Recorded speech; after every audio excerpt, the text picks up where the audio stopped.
Welcome to Thriving the Future podcast, where we're finding positive solutions to thrive in the tough times ahead. Episode 19, Who Can You Trust? Okay, welcome back to Thriving the Future podcast. This week, we are talking about trust. You don't know who to trust. So how do you know who to trust? First, let's back up and get some terms.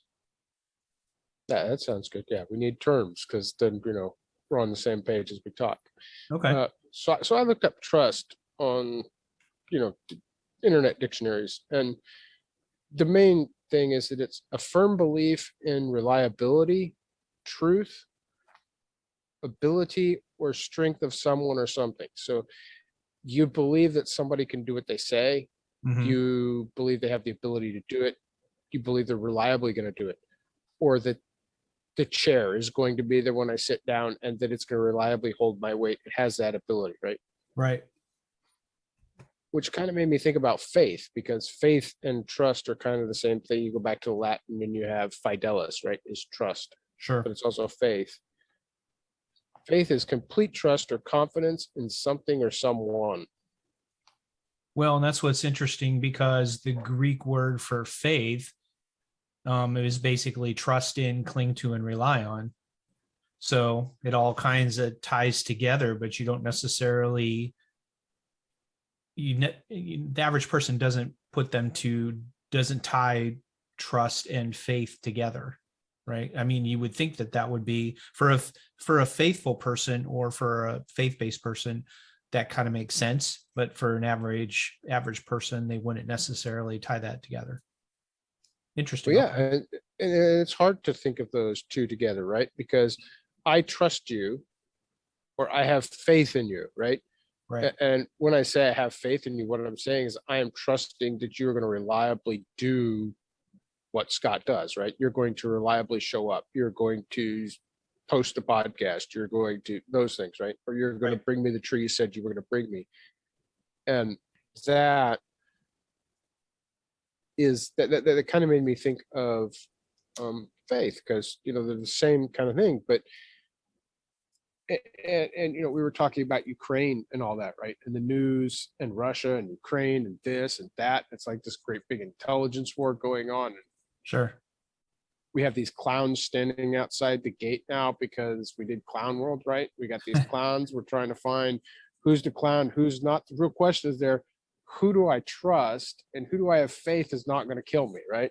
Oh, yeah. And we're looking for that shared value, but we have to build that trust somehow. Sure. Interesting. Okay. Confidence, because what we're looking for is a person that's a man of their word, right? Mm-hmm. Or a woman of their word, right? We're using man as in the human, generic sense, not trying to. Right. Right. Yeah. It's like, who's got your back? Who can I trust to have my back? The interesting thing is when you use the trust and faith interchangeably, like you were doing a minute ago. I trust Perpend. I have faith in Perpend. Somehow the faith, because faith has so much of a postmodern ding to it, it almost feels lesser than trust, right? Trust sounds more, like you said, fidelis, clinging to, than if I said I have faith. It almost sounds like I hope that you're going to do something, right? Not that you are going to do something. And I think that's because faith has been attacked and damaged in our world, right? Because I think back to when I was a kid, right? And the grandfathers of that time, right? Right. They were a person of their word. I mean, that was, you did your duty. You did what you said you were going to do. And they had that firmness, right? And there was no questioning what they would do, because they were always going to stick to these values. They were going to do what they said, and they were going to do their duty. Right. And that's gone. And it's partially gone because we've said things like have faith, right? That was a big, in the 60s, right? Just have faith. Interesting. Okay. But the faith is in some undescribed thing, right? Mm-hmm. And in that, I don't have confidence in an undescribed thing. Hmm. I have no history with an undescribed thing. I don't have, there's no specificity there as to what my confidence is in. And Interesting. so people started putting, things onto that, like in humanity, right? Or in the progress of civilization or something, right? And but how many times have you been let down by a person, right? Mhm. Humanity doesn't seem so great to have confidence in. They've let me down, right? Correct. I've seen what people called progress made my life worse in some area. Like, we say that commercials were a positive because now we have more television channels or whatever, but commercials have become something that's interrupting the show I wanted, right? Hmm. It starts to break that confidence because it's that repeated thing. That goes back to that confidence triangle we talked about when we were talking about imposter syndrome and anxiety and dealing with that. That confidence is a skill, Sure. and so it can be built. And it's built by trying. And then you fail and you learn something and you try again, or you succeed. And every time you succeed, you build experience in that thing. Both build experience, but that experience over and over and over builds confidence. And then you have confidence to do the thing, right? So this is the same thing in reverse. We've had that confidence undermined and we've had faith taken from I'm trusting and having faith that Scott will do what he's going to do to I have faith that all Americans are good people or all humans are inherently good or that progress and providence are going to take care of everything, right? Yeah, that sounds more like pie in the sky, right? And I hope and pray, right, that something will happen, but I'm not holding my breath, right? Right. But that's that word faith being undermined with that, right? Because of Hmm. the way it's been used in that new agey hippie way, right? Right. And trust is still kind of firm, but it's actually undermined as well. Hmm.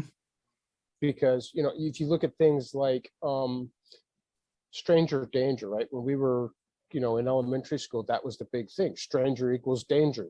Sure. Well, you go a little farther back in history, and you had like during the Great Depression, the fear was not the stranger, right? I mean, you Right. shared a pie with this person. People were wandering through. They painted the fence. You paid them or gave them a meal. They chopped wood. Right? There was not a this person is here to kill me, Hmm. harm me, damage me, or torture me. Right? Right. But we have that now, and that's also undermining that trust. And so both have been undermined. But trust is used for things like our money. Mm. It says, "In God I trust." Right? Which, yeah, It's but wasn't In God We Trust added? Wasn't that added in the 50s in response to communism? It's, people think that that's been around forever. And my understanding is In God We Trust added to the money, and then uh, One Nation Under God, Indivisible in the Pledge of Allegiance was added in the 50s and wasn't there before that, right? right. But there's another part to that, right? The full faith and trust of the U.S. government backs the Oh, dollar, ooh. Yeah, we know how right? that works. Well, we're starting to lose that trust, right? But trust has been kept up while faith has been completely attacked Uh-huh. and undermined more because there are certain places that you can't attack it or all civilization falls apart. Hmm. Okay, so if you have the full faith and trust of the US government, is that your faith and trust, or is that if you have the That's full faith and trust, is that's their faith and trust? yes, you have full faith and trust that they are going to make good on their promises. Okay.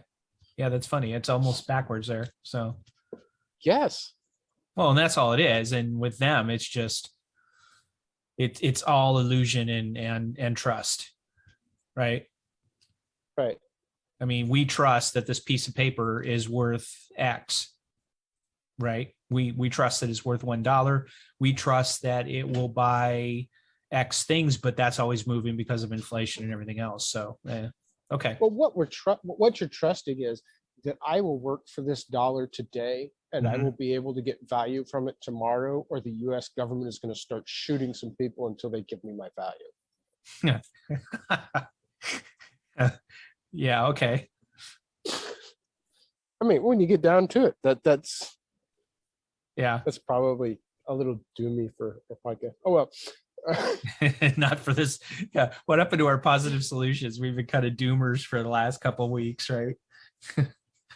Well, see, we're outlining what it is we need to thrive through, right? Right. And And I this is think and it's important because there's so many people that are everything's going to be fine, America and all this other stuff, right? And they're not getting ready for the stuff that's right in front of you. I mean, gas went up 50 cents in 1 week, 50 cents a gallon, and I think it's more than that. I think it went over $4 today. So, I mean, these are massive things. The last time that happened was Hurricane Katrina. And what happened then? People went and not violently, significantly changed their lifestyle, where all of a sudden they weren't going to the kids' activities, they weren't driving here and there. They remember they did the staycation, and that was way before COVID. So that's where that came from. It was so expensive that you had a staycation instead of a vacation, right? And um, and all of a sudden people sold their SUVs like crazy. They went from big, huge SUVs to these crossover SUVs, which are, the in between a car and a truck, or in between a car and an SUV. And all of those, I mean, basically SUVs went the way of the dodo in no time flat. And they went to these, toned down SUVs or whatever. So, and now we have just now got to the point right before this where the Kansas City Ford factory is not making cars anymore. They're not making regular cars. The fastest selling thing right now is a 4-cylinder truck, and there is no other cars that they have that are less than $20,000. So, so I mean, basically, this has been coming for a while. The last time that we've had that high of a jump in fuel costs, then it had those dramatic effects. We should be able to expect that would have the same dramatic effects now, despite the propaganda that's coming out of the government that, oh, it's okay, it's not our fault. So right. And I think that we have the keys for working our way to thriving through this trust and faith problem sure. in our definition there, right? Mm-hmm. Because what we're doing is we're looking at all those clowns standing at the gate. We're looking at all those clowns on the television, and it starts to feel hopeless and feel like despair's, going to close in on us, right? Right. But we actually have the path out of this already, Mm-hmm. because what we're looking for is confidence or trust. And that trust, in faith, it's complete trust, or it's a firm belief in our definition of trust, right? But we can have limited confidence, right? We Right. don't have to be completely at those two things, right? We're going to have to risk somewhere to start sorting out the clowns. Sure. And then that is done by that trial and error, right? And this is one of the reasons that community is so important, is because in communities where you form those fellowships, right, those mutual ventures, right, where everybody's invested in a thing with some form of the 8 forms of capital, going towards the same direction, sharing the same values, right? When you're in that situation, you spread that risk of that initial contact, right? Just like the stock market came out of several guys getting together to pay for the ship to sail to China to get the tea. And if the ship sank, we all didn't lose $1 million. We lost some portion of that, and therefore the risk was spread. if we let one of those clowns in and they turn out to be a disaster and they start robbing us or whatever, not only can we mutually get together and stop them, but what they can steal from a group of us is a whole lot less than what they can steal from any one individual, right? If it was one individual doing it, you're going to lose more than if you're in a group, right? Just because the Sure. sheer number of stuff grows, but recovery time drops. Hmm. And so you have that ability to make that leap, right? In a less risky way. But choosing to have a life of trust is to choose a life of risk because there are no guarantees. Yeah, absolutely. But the opposite way is living a life of distrust leads to paranoia, unhappiness, depression, and stuff like that. We've seen that over the last 2 years with everything that's been going on, isolation that leads to poor mental health. Well, it's that opposite cycle, right? It's that not having confidence, right? Right. Instead of being in a process where you're building confidence, you're undermining it. You undermine it, you end up in anxiety, worry, grief, and fear. Mm-hmm. Well, and So- that's so- what's interesting. So, the famous saying that hard times lead to strong men or tough men, right? Strong men lead to good times, and then good times lead to weak men, and then weak men lead back to hard times. So, what is the solution? So we know that, we can look back, the fourth turning, all that other stuff, right?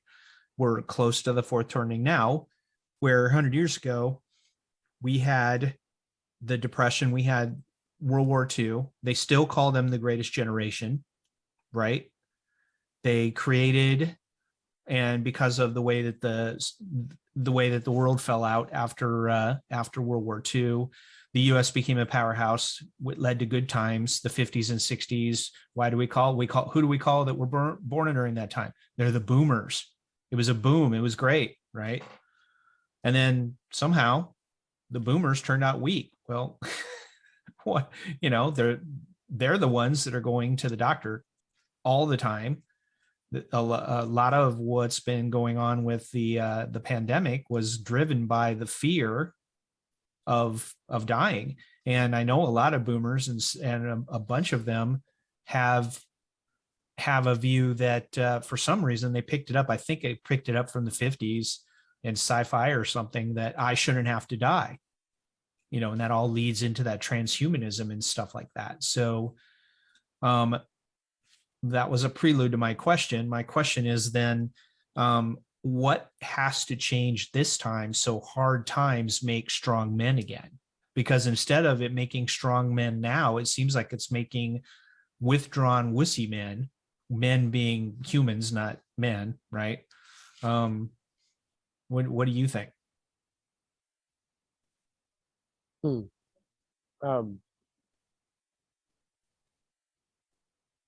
well, it's going to take people trying and figuring out how to live in this world. Right. Yeah. And Another thing that was interesting, there- though, go ahead. Sorry. And there are lots of traps to keep you from doing that right now. Sure. And one of them is that not being able to build trust, which is Right. And even though you would think that, so the propaganda that led out of the Depression, led out of World War II was much different, even though it was still ingrained. It was, we were one people, and now we're splintered. And, there's intersectionality and all that other stuff where, will it end up with a similar result of equaling hard or, strong men that can take adversity? Or will, because now we have TV, now we have more propaganda, we have more information flows of different voices, and we have the division where people are divided. there are several ways to approach all that, right? But they didn't go into the 30s and then the 40s as strong people. Yeah. They That's went in. They went in as the flappers. right. They went in as that Roaring Twenties crash, right? Right. Where their world fell apart. And when you get to the greatest generation coming out of World War II, they have taken all of these ideas that were proposed to them and determined which ones were valuable. And they walked out of that knowing they could rely on each other because they had a shared sense of value and what was to be expected. Uh-huh. We have been in a continuing falling apart of that shared agreement about what's important. Mm-hmm. That is that collapse of trust and faith. People are going to fall apart and fall apart and fall apart and fall apart. And we're going to go back through history upon history upon history upon history until some group of us get together and start forming a fellowship based on common values, determine truth and reality, and start building up again. Right. That the strength is an illusion. You know what you're supposed to do, and you know what the other guy is going to do, and it makes it look like everybody's strong. But really, the thing is, there aren't questions about what is real and what is valuable. You didn't have to ask what it meant to be a man of your word because they knew, and they knew from going through it and having shared values. You ask what it means to be a man of your word now, and no one knows, and no one knows because we do not agree with what's valuable. What was agreed was valuable was doing your duty and fulfilling your responsibilities. Now what is valuable is not having any responsibilities and not finding somebody to blame and throwing us into these drama triangles where, well, it's his fault. And then that person becomes the victim and they have to be rescued. And while they're being rescued, you get another, hey, you're beating up on this person and you shouldn't, right? And all these form. Cartman wrote books on this, detailed many of them. But the basic thing is you have a victim, you have somebody persecuting the victim, and you have somebody stepping in to rescue them. And when you're playing any one of those roles, you're getting played and you're not fulfilling your intentions for your life. You have your head in, not in your sphere of influence, right? It's outside of that. It's out in your sphere of concern, and you're completely dominated by, do these things concern me, but I have no real influence over them. And you're not living your intentions. You're not putting your value into the world. You are not expressing what it is you do value. And the more people do that, the more weak we look, but that's because nobody's working together for anything. Right. We're all distracted playing this distracted game because we don't know how to build trust. We build trust by looking at what are the 9 needs that a person needs that fuel their wants, right? We look at what their incentives are and lining those incentives up, looking at what we value and what they value and how those incentives align. We can't trust the news right now because our incentives don't align. Mhm. Their incentive is to tell me anything they can tell me to get me to hang in, watch the commercials so that they can sell my attention. Yeah. Did you catch that? Did you catch that quote last night? If you want better attention, you better work on your intention. Yes. That was awesome. And so by looking for those things, right, where those cross, right, because the 9 needs are, everyone needs affection, they need to be creative, they need recreation or entertainment or play, they need freedom, identity, understanding, they need to participate in something, they need protection from the environment, from criminals, from life itself, and they need subsistence, they need food, water, shelter, right? Uh-huh. These form what people want. But when we're caught in these drama triangles, right, our wants change because people are pushing our wants. When we're playing the rescuer, What we want is this persecutor gone because we think that we need to protect this victim from them, right? Uh-huh. But we're not stepped back enough to go, well, that may be true or it may not be true. Ukraine may or may not need us to come rescue it, right? Sure. This clown standing at the gate may or may not need me to come rescue them from whatever, the US government or whatever else is persecuting them, right? Right. But the question is, what is actually my ability to influence? I've got no influence in Ukraine. Right. I have a little more influence outside my gate, but I can't really defend people against governments or against economies collapsing, right? Mm-hmm. It's outside my influence. Well, that's where we get back to influence, a circle of influence, circle of control, right? So, Right.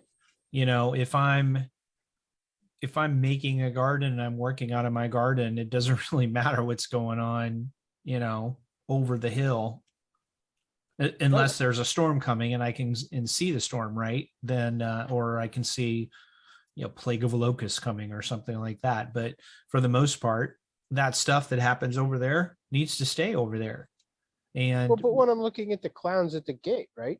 right. The guy that wants me to come rescue Ukraine isn't helpful to me. You're in my concern, not my control, right? Uh-huh. But if the guy at the gate is willing to cut firewood or help me weed the garden in exchange for a meal, Sure. we now have incentives that align. He wants a meal. I want this thing weeded that happens to fall into both things we both can do. Uh-huh. And so we do that, right?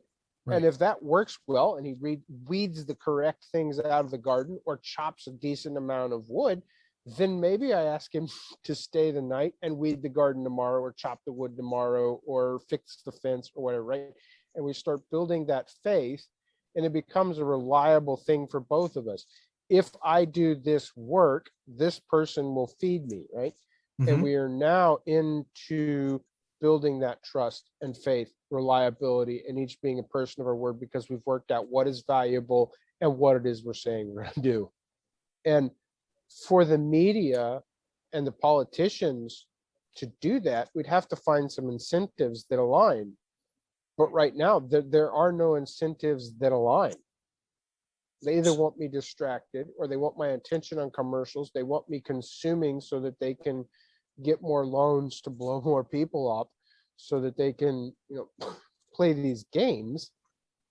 Sure. That are really outside of my control, outside my influence, and not really in my concern.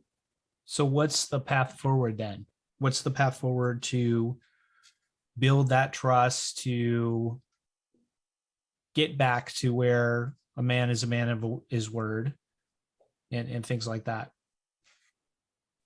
I think it starts with acknowledging that I can't get a guarantee that I'm going to know what's going to happen in Ukraine. I don't know what's going to happen if I trust this person, but I'm going to do it anyway so that we can start solving some real problems. And if they want me focused outside of my influence and concern, then I'm not going to pursue it. Right? And if they are, then I can. And we're going to look for, and I'm going to build that with people that have a shared set of values. So Sure. looking at that situation, my shared values are, I need subsistence. I need protection. I need participation in community and storytelling and culture, right? I need to be heard and understood. They need to be heard and understood. I need an identity, a role to fill in that community. I need freedom to make mistakes. I need the freedom to make choices, not be told what to do, right? I need that affection creation and that recreation entertainment piece, right? Mm-hmm. Those are what I need. So I need to find people that do this. And as we do those people for fighting each of those things starts to fall into a niche in the community. And then I know I go to this person for this thing and that person for this thing. And we start to build that confidence. And as we build that confidence, there are less and less questions, less and less anxiety, less and less focus on scarcity. Okay. because really what we're talking about is trade-offs. Mm-hmm. I can't do it all myself because I can't have participation and fellowship and community with myself by myself. So I'm going to have to risk. So we start saying, I'm going to risk, but I'm going to risk within my area of control. And I'm going to do it where my incentives are, and they're for providing my needs. Thank you for listening to the Thriving the Future podcast. Check us out on our website, thrivingthefuture.com. Also follow us on Twitter at thrivingthefute. And come join our community chat on Telegram. It has a link in the website. This podcast was produced by Scott, the Freedom Farmer,